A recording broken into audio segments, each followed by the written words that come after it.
All right, guys, so we're rolling these floor trusses out. Pay attention.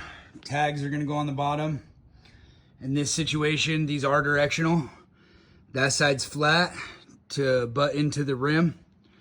The reason that rim needs to be out there is to hold layout and then to receive a ledger, because there's gonna be the porch covers ledgered off of that. That's why there's uprights and everything every 16. On this end, you can see a notch out of the back. That's gonna receive a 2x6. That's gonna be our stiffener on that end. Days like this is where Aaron's strengths pick up and my weaknesses are apparent, because I'm really not that great at walking up there. It just is what it is. I never was that good at it, even when I was just a laborer back in the day. And then I've had gnarly injuries where I snapped both my arms. So I'm really not that great up there, but we make it happen. Aaron's real good and confident climbing around and walking on stuff, and I know what to do. So between the two of us, we make a pretty good team. We're typically a lot faster when we have somebody else that's really good at walking walls. So my other guy will be back Thursday. I think today's Tuesday. He'll be back Thursday, so we'll be able to jam.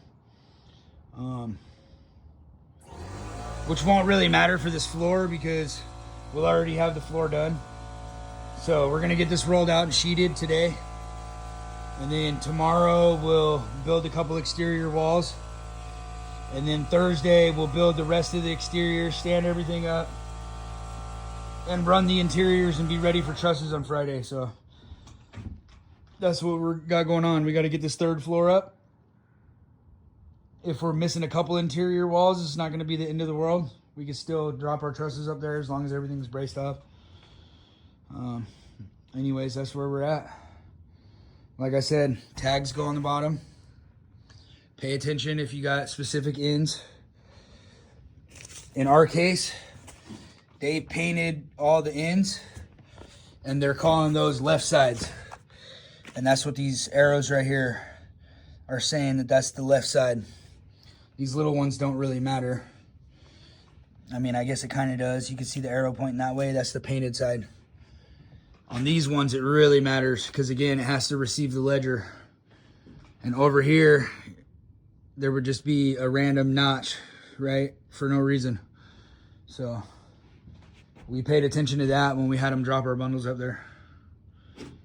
And I thought these would be easier to roll than trusses, but to be honest with you, I think they're heavier.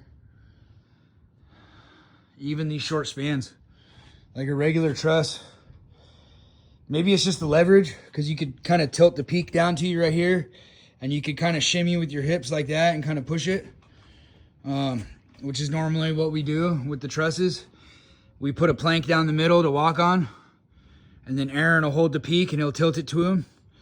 Whereas, you know, the peak is hitting his hip right here, and he can kind of just push like that. And if he gets stuck on a nail head or something, I can just push stick it right here. And then I run side to side and I nail the sides. And then while he's in the middle, he'll typically nail a brace or something up. Or like a gable end, I'm already on the floor. So I can throw an angle up to him and we can brace it back down to the floor to keep the peak nice and level. Or plumb, I should say. Anyways, that's what we got going on today. Thanks for watching.